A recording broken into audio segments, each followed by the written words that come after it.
el podcast de Ancla, con Toñi Garrido.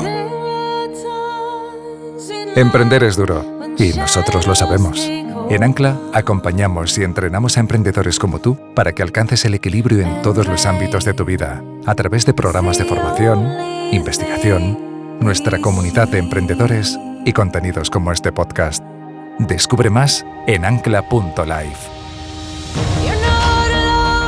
Darío vivía su emprendimiento sin mucha conciencia, permitiendo que éste engullese todo el espacio que tenía para sí mismo y para los demás. Llegó a robarle cada una de las cosas que le hacían feliz, hasta convertirlas en náuseas. Y fue ese momento, literal, lo que le hizo romper con todo y alejarse por completo de aquel agujero negro. La disrupción con lo anterior le alumbró su karma, que convertiría lo que había sido veneno en el motor de su existencia.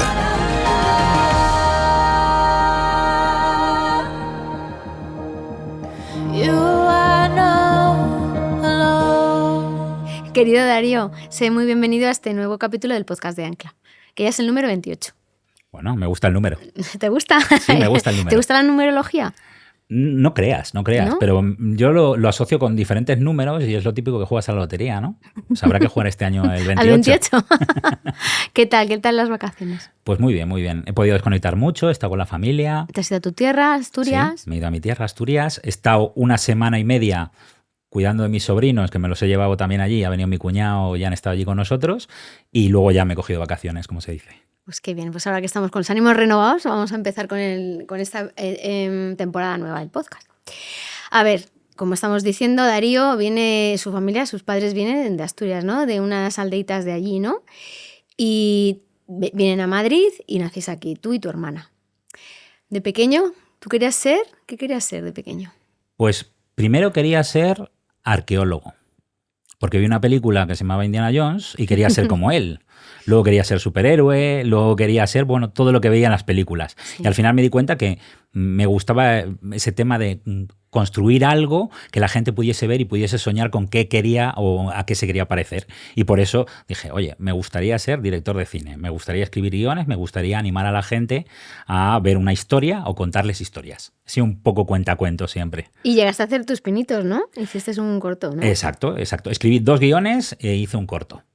Esto fue por hobby durante los años de la facultad, que me dio por querer grabar un cortometraje para un concurso en concreto y lo preparamos, lo hicimos. No llegué a tiempo para el concurso, pero bueno, eso quedó ahí y quedó en la retina de todos los que participamos. Y lo disfrutaste un montón, supongo. Muchísimo. Y te quitaste la espina, además. Sí. La verdad que sí. Y también sí. Me contabas que también actuaste en el teatro, ¿no? Exacto. En el colegio, en el instituto, hacía teatro y luego, posteriormente, cuando estaba en la universidad, me junté con varios grupos de teatro y también era algo que me gustaba. Pero luego esa vena artística no cuaja en la universidad. ¿Acabas haciendo?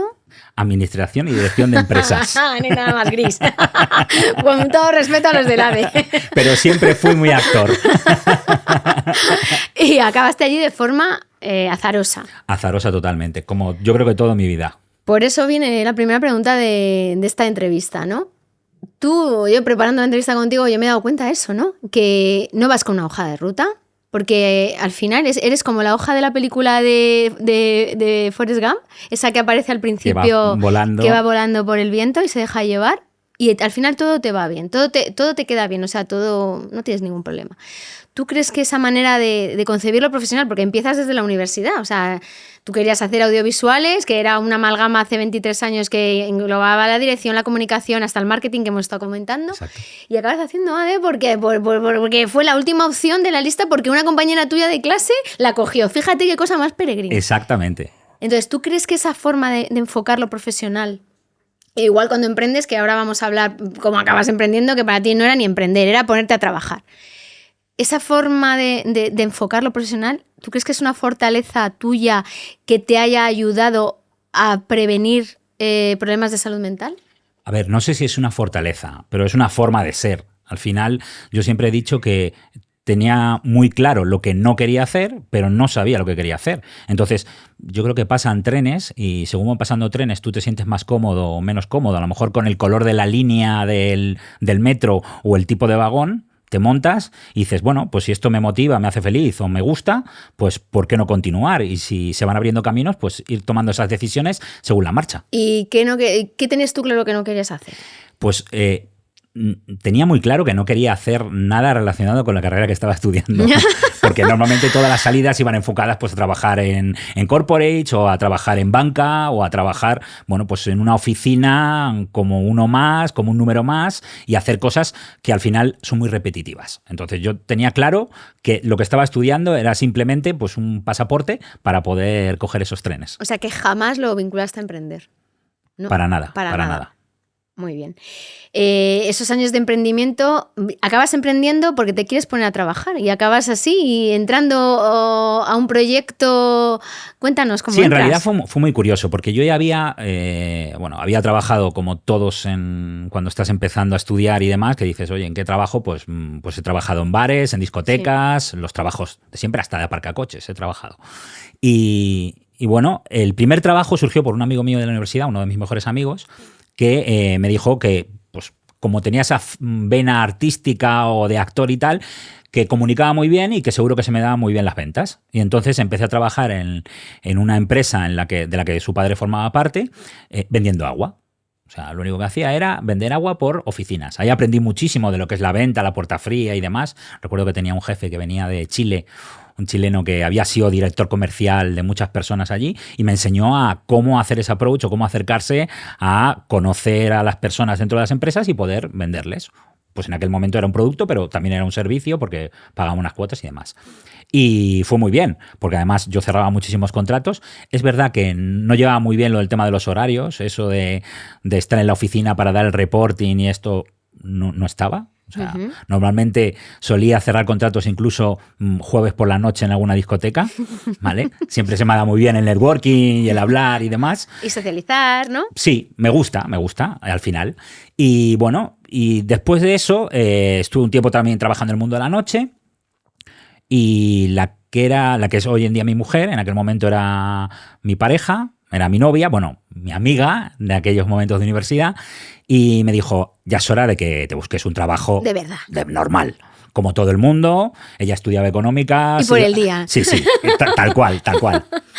Y tuve la suerte de que un amigo mío fue a hacer una entrevista para una empresa con un chico que se llama Marcos Alves, y bueno, pues hizo una entrevista con él y mi amigo le dijo, mira, yo lo que quiero es irme a trabajar a banca de inversión a Reino Unido, yo esto no se ve, pero tengo una persona que seguro que cuaja muy bien contigo. Conocí a Marcos, me insistió mucho mi mujer, en aquel momento mi novia, que fuese a verle, nos enamoramos, por así decirlo, y empecé en la primera empresa que montó Marcos aquí en España. Y empecé a trabajar con él, nos vimos un jueves y el lunes ya estaba trabajando con él. O sea, me motivó esa conexión personal con él. Y sí, dije, ese mira, tú a pues, tú. Eso sí. te llevó. Y te llevó a montarte en un emprendimiento sin ser consciente de que era emprendimiento, porque en aquella época no existía el concepto de emprendedor ni el de startup, aunque fuera una startup. Para nada.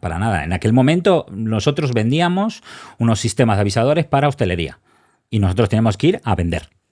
Puramente. Y decimos, pues es un trabajo más, con tus comisiones, con tus días buenos, tus días malos, y no teníamos esa palabra emprendedores, startups, todo esto que hoy en día ya es algo normal, pues no llegó hasta muchos años después. Estamos hablando del año 2006, que fue cuando empezamos este proyecto. Este primer proyecto fracasó, tuvimos que cerrar la empresa y, bueno, con los socios que teníamos en Francia, que era la empresa de donde había venido la original, bueno, pues propusieron montar una nueva compañía basándonos en un producto que teníamos en la anterior compañía.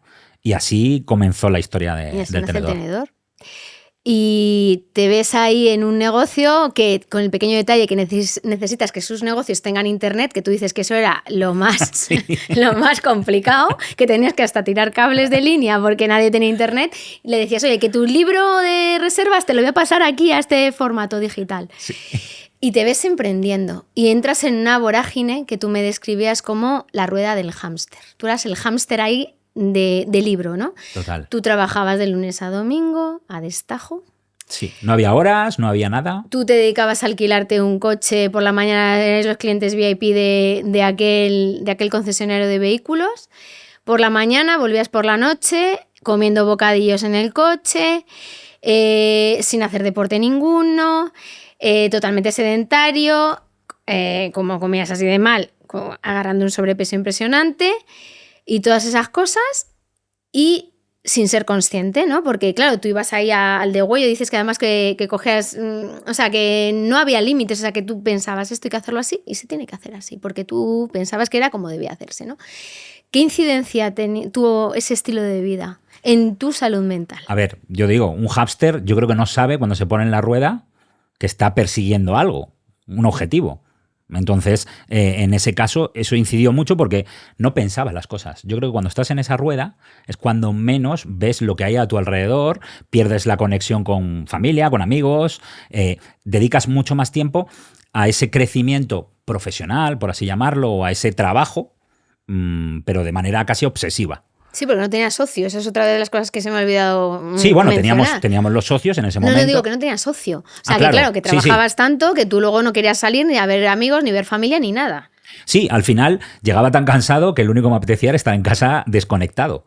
Y aún así no desconectabas. O sea, al final siempre estabas mirando Mira, una cosa que hacíamos mucho por defecto profesional, mis socios y yo, era que cada vez que íbamos a cualquier lado de vacaciones o de fin de semana con la familia, pues yo entraba en muchos restaurantes a coger una tarjeta para mirar si lo habíamos llamado en algún momento, si habíamos hablado con él. Porque no desconectabas ni siquiera de vacaciones. Sí. Estabas con el rollo del negocio. Y no te das cuenta. Al final, tú dices, estoy motivado, estoy en un momento, te crees que eres un superhéroe, que puedes hacerlo todo y es pum, pum, pum, pum, y vamos a ver a dónde nos va a llevar. En aquel momento siempre había una broma que tenía yo con Marcos, que le decía, Marcos, esto a ver a dónde nos lleva, pero yo lo que quiero es comprarme un Mercedes CLS 200. Siempre le decía, me encanta ese coche, me enamora ese coche, y viéndolo después de muchos años y después de que nos hemos encontrado Marcos y yo, lo hemos hablado y digo, es que no era un objetivo real para mí, que ahora podría tenerlo, sí, pero no lo quiero para nada. Me había marcado un objetivo de, bueno, pues yo creo que se marca cualquier persona, no solo en el emprendimiento, sino en cualquier trabajo, en decir, bueno, voy a conseguir unos ingresos, voy a intentar que esto vaya para adelante, voy a intentar llegar a ese éxito, como se llama. Sí, que el éxito estaba en clave económica, ¿no? Sí. ¿Eso tenía incidencia en tu salud mental? Totalmente, porque dejas de hacer muchas cosas que te hacen feliz, aunque no lo creas. Dejas de quedar con gente, con amigos, con familia, estás siempre cansado, estás a veces de mal humor. O sea, yo cada vez que mi mujer quería quedar con los amigos los fines de semana, decía, tenemos que ir a un cumpleaños, pereza, tenemos que ir. No voy a ir, vete tú. Y no puede ser que no vayamos juntos, somos una unidad familiar. Pues sí, pasaba eso. El carácter se modifica también, sí. ¿no? Esa agria. Sí, te vuelves un poco, no sé si pueden decir tacos, pero bueno, todo el mundo lo hemos pensado, sí, es cierto. Y entonces, y tú no sabes por qué es. Tú piensas porque tú tienes una meta muy clara, que es tu desarrollo profesional, por así decirlo, y no piensas en otra cosa. Dices, tengo que llegar a cumplir ciertos hitos o ciertas metas en mi desarrollo profesional y luego ya veré, o luego ya tendré tiempo. Es en la frase esta de duerme cuando mueras. Claro. Pues, y cuando te estás quitando y privando de todas esas cosas que te hacen feliz, no eres consciente, ¿no?, de que estás renunciando a esos pequeños momentos de felicidad, ¿no? Para nada, porque al final lo ves como una carga. Lo ves como algo que tienes que hacer porque la sociedad, tu pareja, lo que sea, te obliga a hacerlo. Entonces dices, no me apetece hacerlo. Sí, es que hasta lo desvirtúas, ¿no? Exacto. O sea, algo que de verdad es positivo y es bueno, que está más demostrado hasta científicamente, ¿no? Que el tema de la socialización es una de las grandes herramientas para prevenir la enfermedad mental. Tú lo veías como un coñazo encima, o sea, como Totalmente. algo malísimo y como algo obligatorio incluso, ¿no? Como algo que te quitaba tiempo para tu objetivo económico de tu negocio. En realidad me quitaba tiempo para descansar. O sea, yo lo asociaba a, yo tengo que tener cierto tiempo para descansar, porque si no descansas, si no paras, te mueres.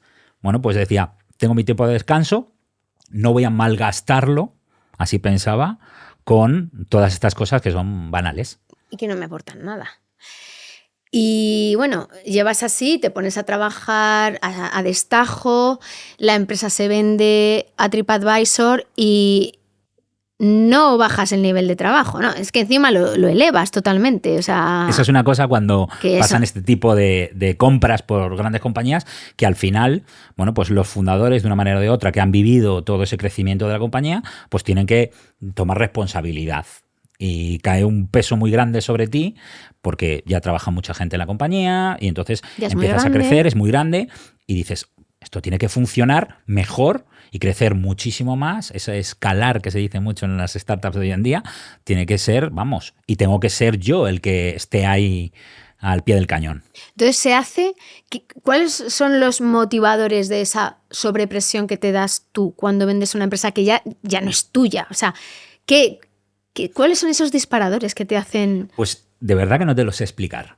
Porque es verdad que cuando dices, no es tuya. Siempre me acordaré de un chico que trabajaba conmigo, ya en la época que ya estábamos en una gran multinacional, y yo siempre le decía, oye, tenemos que ir de viaje a Barcelona o tenemos que ir a tal, cogemos el primer tren de la mañana, a las 6 de la mañana. Y decía, pero a ver, ¿por qué vamos a coger el primer tren de la mañana? Vamos a llegar a las 7:30 o a las 8 y no entramos hasta las 9, entonces no tiene ningún sentido. Y decía, no, porque tenemos que estar allí por cualquier cosa para poder llegar los primeros a la oficina e irnos los últimos. Y tú dices, hombre, pero... Y él siempre me decía, Méndez, que esto ya no es tuyo, que tú ya eres un número más dentro de esto. Pero digamos que te lo autoexiges. Llega esa autoexigencia de decir, si he podido construir esto no puede, tiene que perdurar en el tiempo y tiene que ser todavía mucho más grande. Y no te das cuenta, y esos factores mentales o esa cuestión que te lo autoimpones tú. No es porque alguien te lo imponga, es que te lo impones tú. Es como decir, no, es que he conseguido vender esto y no solo no puede fracasar, sino es que tiene que hacerse más grande porque ya hay, ¿no? Ya hay una red y que puede hacer que crezca mucho. Entonces, ¿tiene que ver con el ego? Pues en parte a lo mejor tiene que ver con el ego, pero yo creo que tiene que ver más con el deseo de superarte siempre un paso más allá. O sea, si haces no sé, nunca he corrido los 100 metros lisos, pero si haces en tantos segundos, creo que para el siguiente año te preparas para intentar recortar esa meta. Pues yo creo que va con eso. No creo que vaya con el ego, porque al final, cuando los fundadores entran en compañías tan grandes, al final hay que dejar un poco el ego, y siempre recomiendo que hay que dejar el ego un poco al lado, porque va a haber muchos cambios. Y esos cambios van a influir en que vas a tener menos responsabilidades en una parte, pero vas a ser más responsable de muchas más personas. Entonces, yo creo que el ego ahí es mal consejero. Uh-huh. Yo creo que tiene que ver con la autoexigencia y superarse. ¿Y disfrutaste el momento de la venta? ¿La disfrutasteis? ¿Lo celebrasteis? Sí, lo disfrutamos, lo celebramos, pero ya nos estábamos poniendo las siguientes metas. Desde el día después estábamos diciendo, bueno, pues ahora vamos. O sea, estabais con la resaca y no parasteis, no os disteis ese tiempo. Ya estabais a la siguiente. Sí, o sea, que casi no hubo tiempo de celebrar. O sea, os lo acortasteis mucho. Lo acortamos. Fue una noche, nos fuimos de cena y ya está. Y ya. Eso es muy típico de los emprendedores que se han entrevistado en este podcast. ¿Para qué vas a descansar? ¿Para qué vas a celebrar? ¿Para qué te vas a tomar un tiempo para ti? Para reponerte. No. Venga, a la siguiente. Y después de todos esos años, de que ya no es tu empresa, estás trabajando para el grupo TripAdvisor, tú estás siempre notando un dolor, ¿no? Un dolor muy fuerte. Sí, cuéntame cómo es eso. Todo esto empieza en el año 2019. Tú vendes en 14, ¿no? Sí. 5 años después. 5 años ni después. Más ni menos. En 2019 me voy una Semana Santa con mis suegros, mi mujer, nos vamos a Asturias, a mi casa, pasamos una Semana Santa allí, creo que una Semana Santa o un Puente del Padre, en esas fechas más o menos. Y la paso fatal. O sea, yo estaba cabreado, estaba enfadado, tenía molestias, no me apetecía mucho comer, estaba un poco asqueado. Mira que en Asturias, pues bueno, y más que estoy con la familia, de ir a ver sitios, de ir a comer a sitios, y ya noté ahí un poco que esto, algo me estaba afectando. Algo que, como si quieres comentamos después, yo siempre pensé que era algo físico y no tenía nada que ver. Vale, y entonces, ¿cómo acabas yéndote al hospital? Porque tú acabas yendo al hospital. Sí, pues esto fue en uno de mis viajes a Barcelona. Yo pasaba una semana en Madrid y una semana en Barcelona, y una de las noches no puedo dormir, lo típico. Bueno, pues has estado todo el día por ahí sin parar, trabajando, mucho café, y digo, bueno, pues será por esto, me pongo a leer, pero empiezo a notar un dolor muy fuerte a las tantas de la madrugada. En la boca del estómago era como, pero un pinchazo que nunca me había dolido así. Y entonces ya me asustó. Entonces me levanto, me voy, que serían las 6 de la mañana o las 5 de la mañana, me voy a un hospital de urgencia y bueno, pues me hacen una pequeña prueba, hablan conmigo, me dicen, mira, lo mejor es que cuando vuelvas a Madrid vayas a un especialista, un gastroenterólogo y que veamos, porque así a primera vista no vemos nada, pero bueno, esto puede dar la cara por cualquier lado. Y te dejan ahí caer como que podría ser algo oncológico, ¿no? Incluso. Sí, exacto.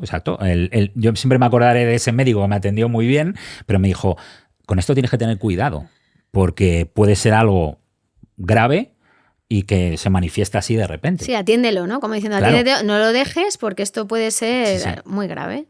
¿Vale? Entonces, ¿qué pasa? Pues ahí me acojo, ¿no? Claro. Mucho. Y empiezo a dar vueltas y a pensar, ¿por qué me pasa esto? O sea, es cierto que no llevaba la mejor vida, pero empiezo a darle vueltas diciendo, oye, esto... ¿Cuántos años tenías? Pues teníamos ahora, esto fue en el 19, estamos en el 24. O sea, tendría 30 y tantos. Súper joven. Sí, ahora tengo 41 recién cumplidos. Y bueno, pues me preocupo, vuelvo, se lo cuento a mi mujer, vamos a hacer las pruebas y me hice multitud de pruebas de todo. Desde el Helicobacter pylori alergias, cualquier cosa.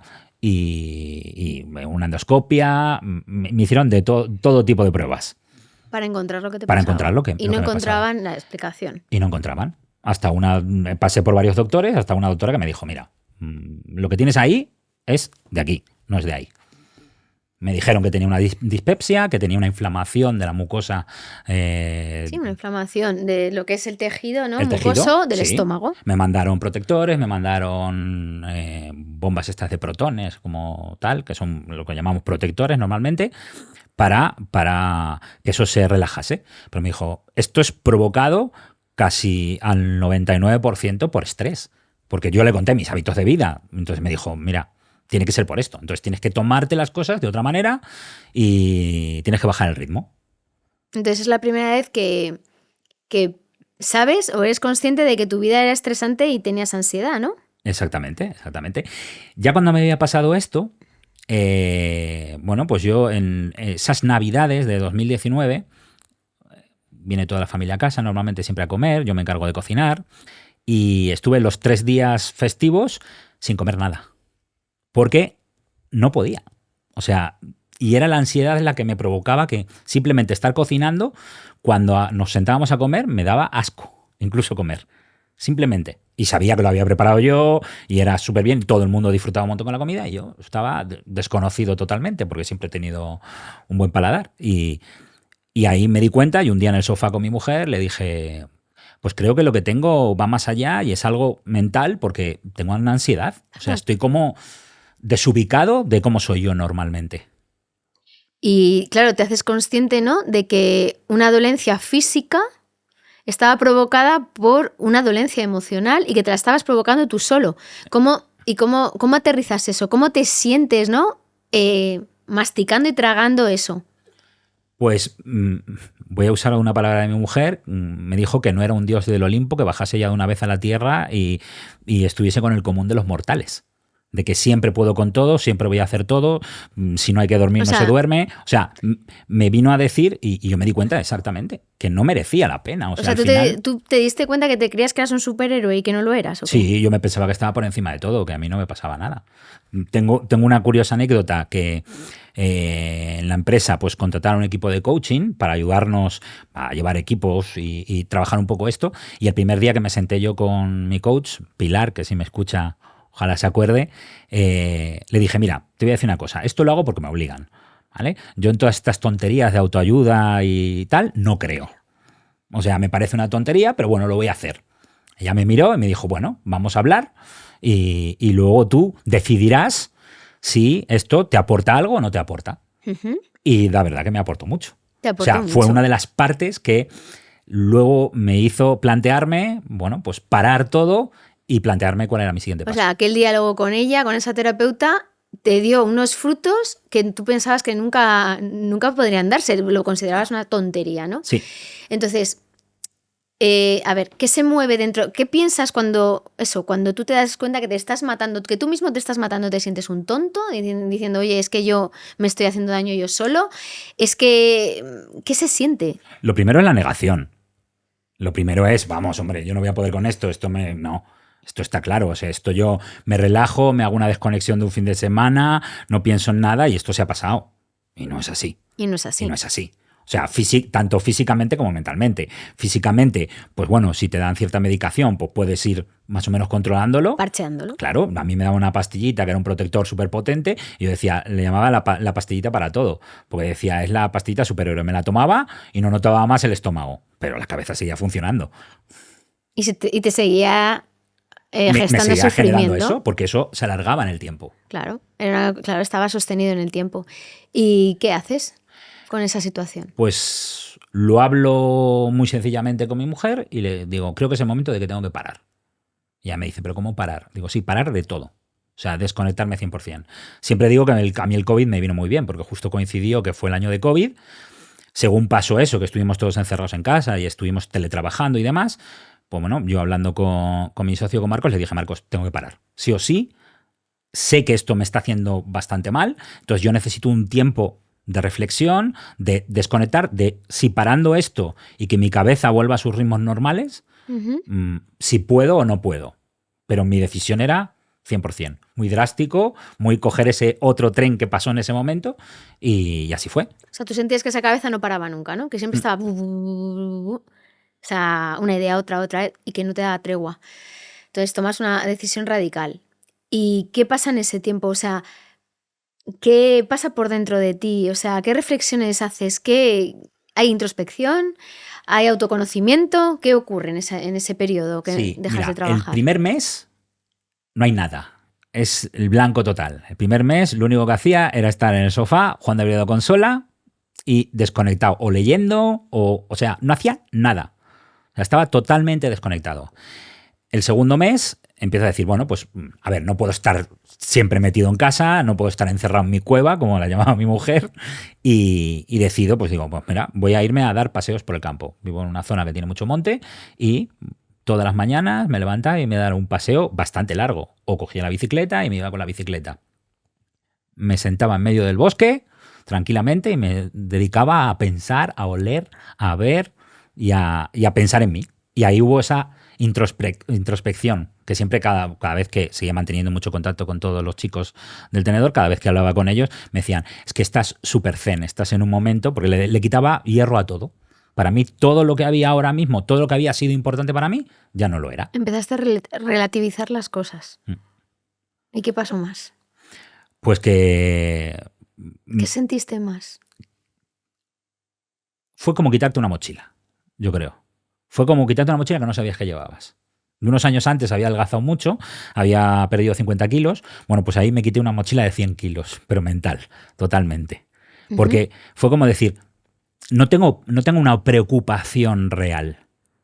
¿Vale? Y además eso me hizo pensar que las preocupaciones que tenía tampoco eran unas preocupaciones tan importantes. O sea, hay una frase que siempre usaba, que siempre le decía a mis chicos de ventas, le decía, no somos neurocirujanos, no salvamos vidas.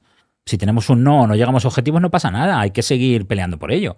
Pero nunca me lo había aplicado a mí. Y en ese momento... Exacto, no te lo estabas aplicando, claro, porque por eso tenías un problema de salud. Claro, y entonces ahí en ese momento me di cuenta. Y yo decía, si es que tengo que encontrar algo que me permita ser feliz, estar motivado, como he hecho siempre, pero que no me lleve a esos niveles de estrés.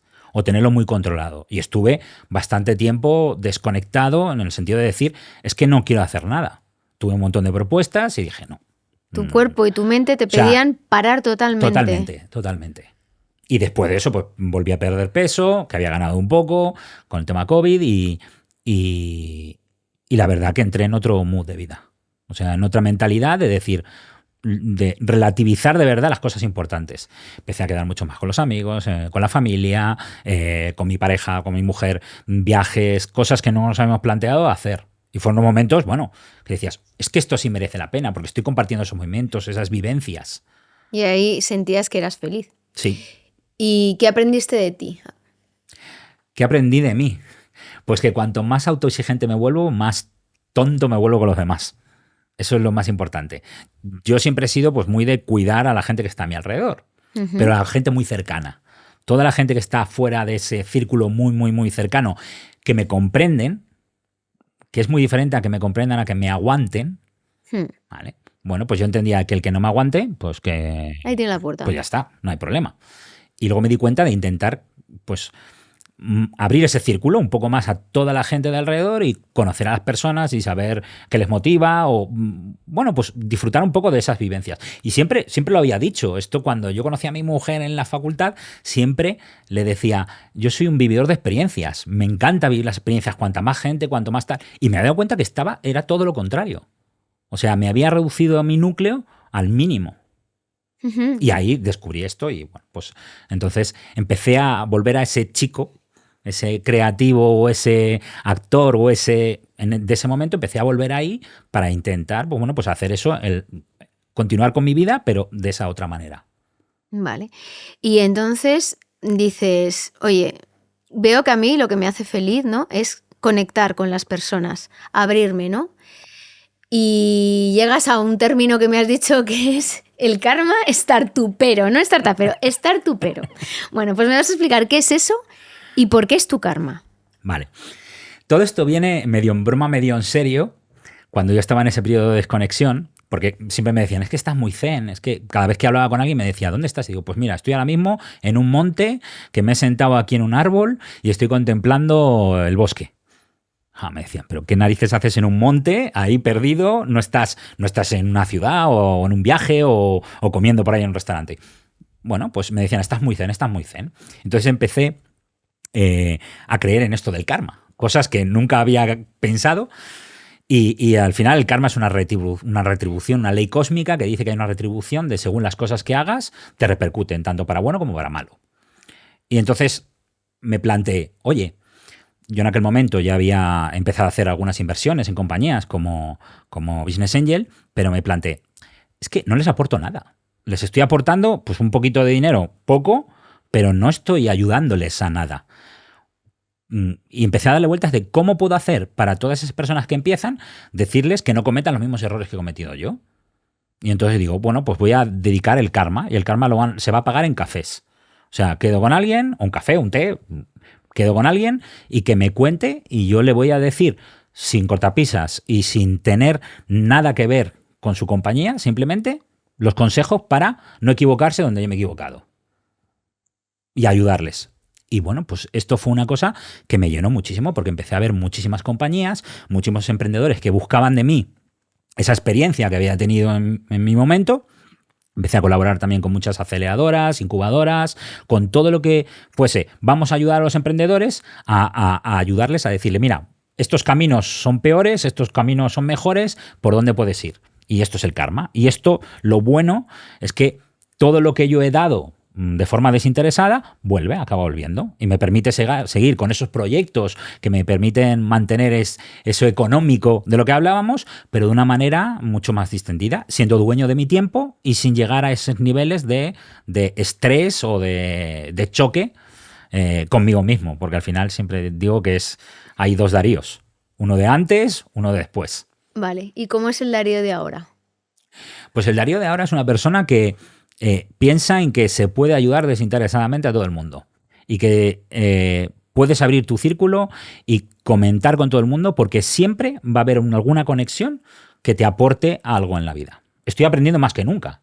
Más que en la facultad, más que en mis momentos de emprendimiento. Cuando veo gente joven, súper preparada ahora en este ecosistema que ya no tiene nada que ver como en el ecosistema donde yo empecé, que me están aportando continuamente muchísimas cosas. Energía, motivación. Hay a veces que, bueno, pues con muchas startups parece que trabajo con ellos. O sea, porque les pregunto diariamente, estoy con ellos, les acompaño, les hago intros, no sé. Estoy trabajando como para mucha gente, pero en realidad estoy recibiendo mucho más de lo que estoy dando. Vale. Por eso es tu motor. Por eso este karma es el motor que te hace levantarte todas las mañanas. Sí, exactamente. ¿Y qué te da?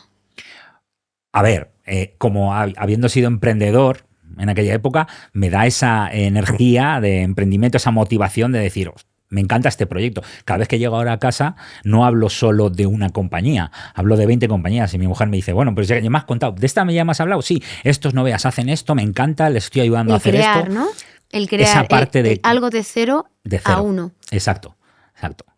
El nacer, Sí. ¿no? Que es lo que os gusta tanto a los emprendedores. Sí, y al final, y sobre todo, poder aportar. O sea, es como decir, oye, si yo que hubiese cambiado, bueno, pues a lo mejor no hubiese cambiado nada de lo que he hecho, pero si alguien hubiese venido en ese primer momento, cuando yo estaba emprendiendo, me hubiese dicho, mira, por aquí no, que te la vas a pegar o te va a pasar que alguien esto. te hubiera mentorizado, quieres tú decir. Sí, no existía la palabra ni siquiera mentor. Ya lo sé. Pero O sea, alguien que te hubiera enseñado, oye, por aquí no, por aquí. Sí, y al final que pusiese todo sobre la mesa y me dijese, mira, esto es lo que está pasando ahora. ¿Qué cambiarías? Que te saque de esa vorágine, que te saque de esa rueda de hámster y te diga, mira, es una rueda de hámster, no tiene más. Sí, que desde arriba te lo enseñe, ¿no? Que tú lo haces con estas personas que mentorizas. Espero poder aportar eso. ¿Y estos chicos jóvenes cómo van con el tema de la salud mental? Pues cada vez veo... a ver, hay mucha concienciación, ¿vale? Pero sigues viendo estos chicos que a veces le dan más importancia a las cosas que tienen, la verdad. O sea, al final es como... Se meten en otro tipo de vorágine. No es solo ponerme a trabajar, no solo llegar a mis éxitos, sino pues como ahora hay una bomba con el tema de las inversiones, de crecer, de ser una scale-up. Se cargan todo eso sobre su espalda y a veces les digo, oye, ¿dónde paras? Y hablo de gente emprendedora, ¿eh? Porque cada vez más la gente joven tiene muy claro separar su mundo personal de su mundo profesional. Eso sí, yo creo que es algo que está sucediendo. O sea, que eso es un gran aprendizaje Es un de las gran nuevas aprendizaje. generaciones. Exacto. Que se quitan el traje de emprendedor Claro. y eso es buenísimo. Pero los emprendedores, algunos pasan de ser emprendedores empedernidos a emprendedores empecinados. Y cuando se empecinan, tú les ves que al final lo están pasando mal. Y yo siempre les recomiendo, mira, hace poco estuve hablando con un emprendedor que estaba teniendo problemas incluso con su pareja porque decía, es que yo tengo que dedicarle tiempo a esto. Y yo le decía, ya, pero tienes que dedicarle más tiempo a eso. Tú piensa dentro de 10 años o dentro de 20 años, ¿a quién quieres tener a tu lado? A lo mejor la compañía la has vendido o a lo mejor ha desaparecido o a lo mejor no se sabe. Pero si es con esta persona que llevas tiempo, creo que le tienes que dedicar más tiempo a eso y tienes que desconectar. Y recomiendo siempre, pues, un podcast como vosotros, Ancla, que se conecten, que conecten con vosotros, que sepan la importancia que tiene y que a veces todas esas problemáticas no las van a saber identificar. No las van a saber identificar, seguramente. Porque van a pensar que es normal, que tienes que sufrir para ser emprendedor. Es duro, pero no tienes que sufrir. Y tienes que saber disociar ese tiempo de ocio, cosas que te hacen feliz, de aquello que te motiva profesionalmente. ¿Qué no volverías a hacer tú nunca más? Que sabes que son líneas rojas, si volvieras a emprender, que has aprendido que no lo volverías a hacer nunca más. A ver, suelo decir que yo volvería a hacer todo, porque es la única forma de equivocarme y aprender. Pero digo durante el camino del emprendimiento. Claro, a costa de la salud, pues a veces priorizar más esa parte personal. O sea, porque al final conectas tanto con la gente que estás emprendiendo que se convierten casi en tu familia. Pero tú tienes tu familia, tienes otros grupos de amigos, entonces cierras mucho el círculo. Entonces, yo creo que eso no lo volvería a hacer. O sea, yo abriría más mi círculo y me dedicaría mi tiempo. Una cosa que hago ahora, por ejemplo, es que los lunes es mi día de desconexión. ¿Vale? Los lunes voy a la compra, es el día más desconectado. No me pongo reuniones los lunes. Es cierto que es un momento que, bueno, pues no todo el mundo puede hacerlo. Tu lunes es como un sábado, ¿no? De un trabajador exacto. normal. Mi lunes es el día de desconexión total, porque es el de empezar la semana y tengo que empezar la semana tranquilo. ¿Puedo mirar lo que voy a hacer en la semana? Sí, pero intento no ponerme nada los lunes. Para mí el objetivo es el día de desconexión y de plantearme siguientes pasos o lo siguiente en lo que estoy, en los proyectos en los que estoy metido, bueno, cuándo hacerlos. Y eso creo que es muy importante, ese tiempo, da igual que sea un lunes, un sábado, un domingo, un martes, pero que los emprendedores tienen que dedicarse ese tiempo. Porque a veces se ponen esa mochila tan grande que y sin darse cuenta van pasando los días y van enganchando y no van desconectando. Y cuando les preguntas qué tal las vacaciones, dicen, no me he cogido vacaciones. Ahora me ha pasado a la vuelta de vacaciones, me ha pasado mucho. O sea, de hablar con algún emprendedor, yo ya estoy de vuelta y tal. ¿Y tú qué tal las vacaciones? No, es que nada, me cogí un fin de semana, pero todavía no O sea, la necesidad del descanso existe. no existe. Y durante ese tiempo que paraste, ¿vale? Que estabas tan zen, ¿qué reflexiones hiciste? Y a veces te tienes que plantear muy bien qué cosas son las que merecen la pena y las que no. O sea, porque todo el mundo dice, bueno, pues conseguir un éxito, conseguir ascender laboralmente, conseguir más poder económico, tener lo último de lo último en cualquier El coche famoso que has dicho al principio el coche del podcast. famoso. O sea, y al final, cuando lo miras hacia atrás, dices, es que no merece la pena, porque ¿qué he dado yo a eso? ¿Qué me hubiese pasado si no hubiese parado? Porque podía ser eso o podía ser otra cosa. Conozco emprendedores que les ha pasado de todo, pero de cosas súper surrealistas. Y digo, si no merece la pena. O sea, tienes que poner muy bien la balanza, porque te piensas que es y más, y más, y más, y es el acumular, y el crecer, y el sentirte más poderoso, o el sentirte más subir hacia el Olimpo, pues a lo mejor no merece la pena. No tienes por qué obsesionarte con eso.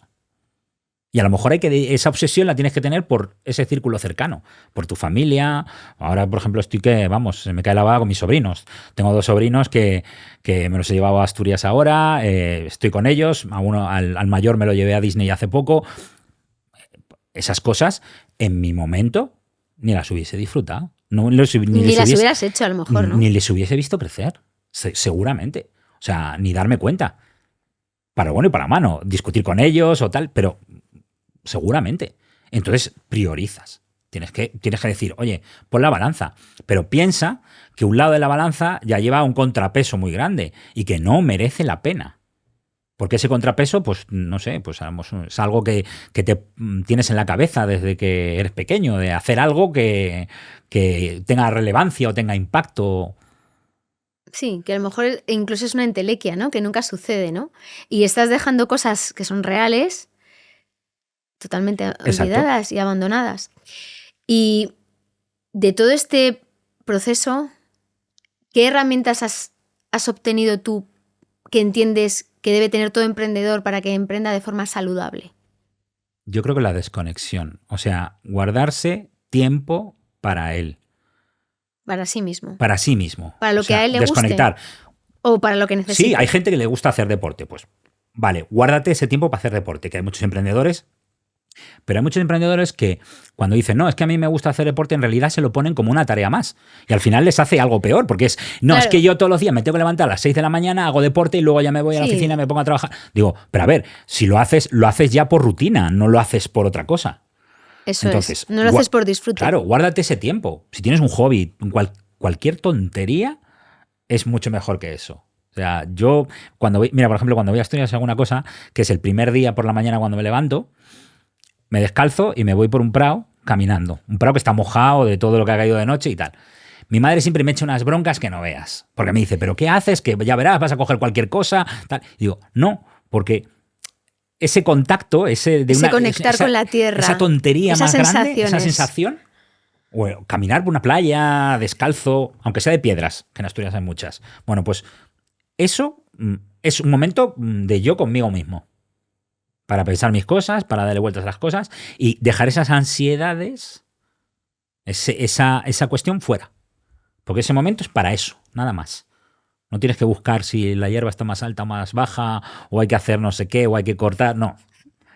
Estás caminando por la hierba, ya está, nada más. Y estás disfrutando de ese momento y de lo que te está aportando, estás conectando, ¿no? Sí. Que a ti te encanta eso de la naturaleza, ¿no? La conexión con la naturaleza. También te gusta mucho leer.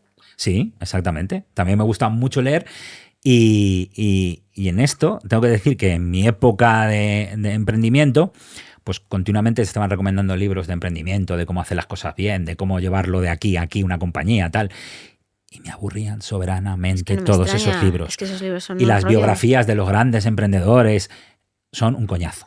A mí me gusta la novela histórica. Claro. Me gustan cosas que me lleven a otros mundos, que tengan o no sus tintes históricos, porque me gusta un poco también la historia, Y que te y me- ayuda a desconectar, me ¿no? ayuda a desconectar totalmente y me voy a otros mundos. Claro, porque es que hacer eso de leer esos libros es alimentar a la bestia. Sí, sí, Es sí. que Y es lo que primero que te recomiendan. Yo he estado en podcast donde dicen, bueno, ¿qué libro recomendarías a los emprendedores? Pues digo, pues uno que disfruten y les gusten, como si es un libro de colorear. Porque al final, claro, nos ponemos en esos libros de cómo llevar la compañía, tal. Te recomiendo los 10 libros de las gentes más claras o más inteligentes en cuanto al emprendimiento. Pues yo tengo que reconocerte que alguno me he leído, pero la mayoría los he dejado por coñazo. porque es un tostón. Sí. ¿Y qué aprendizajes has obtenido en tu etapa de emprendedor sobre el sufrimiento, sobre la salud mental? Pues el primero es que no tienes que tomártelo como un sufrimiento. O sea, cuando tú estás sufriendo algo, es que no es bueno.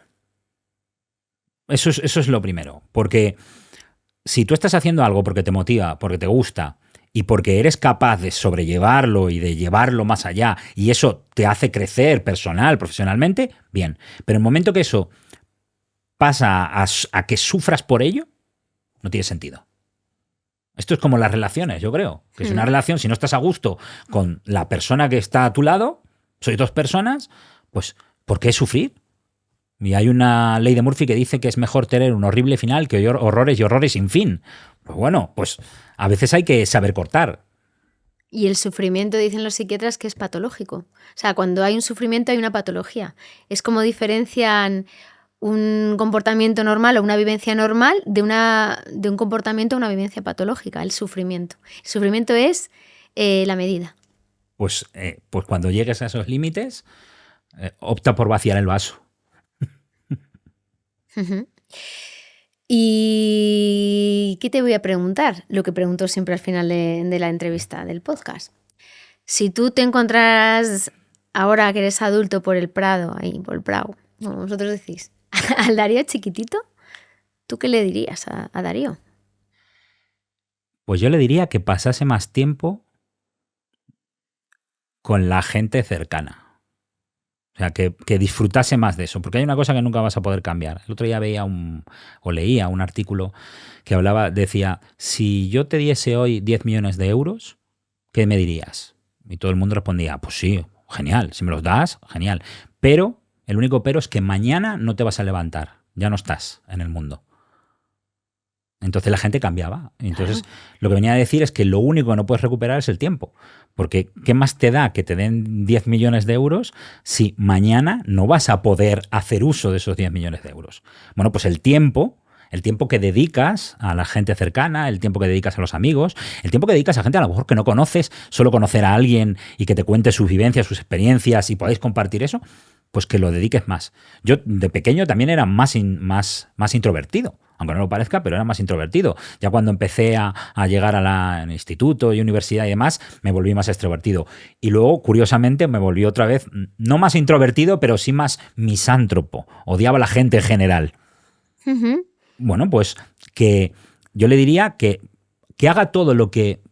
Yo a ese Darío niño le diría, haz todo lo que quieras hacer, mirando muy bien, de no dañar a tu alrededor ni dañarte a ti. Pero haz todo lo que quieras hacer. Y lo que no quieras hacer, automáticamente no lo hagas. Decide. Sí, y ser radical, como has sido tú. O sea, porque una cosa buena que tú tienes es que has sido radical. Que cuando has sido consciente de lo pernicioso de lo que estabas haciendo, porque te estabas matando, lo cortaste radical. Y eso es yo creo que es un gran aprendizaje, un gran ejemplo, ¿no? Para lo bueno y para lo malo. Para lo bueno y para lo malo. Ser radical, o sea, es... Ya sé que hay grises, pero si tú tienes muy claro que lo que quieres es blanco y te viene negro, no lo cojas, porque nunca va a cambiar, nunca lo vas a poder llevar al blanco. No tienes esa fuerza, no eres tan poderoso para poder hacer eso. Para cambiarlo. Pues nada, Darío, ha sido un placer hablar contigo, conocerte. Como estás comentando, a mí me encanta también hablar con gente que no conozco y que me cuente sus historias. Gracias a esto te he conocido y he descubierto una persona estupenda y maravillosa que me ha hablado de cocina de Asturias, que tomaré nota, y te deseo muchísima salud, muchísima suerte. Muchas gracias y un honor haber estado aquí y poder ayudar. Muchas gracias a ti.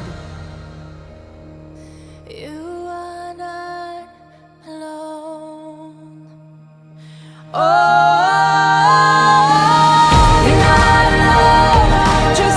Ancla es una asociación sin ánimo de lucro. Únete y descubre cómo podemos ayudarte o simplemente colabora para hacer grande nuestro propósito. Porque creemos que puedes emprender sin renunciar a tu calidad de vida.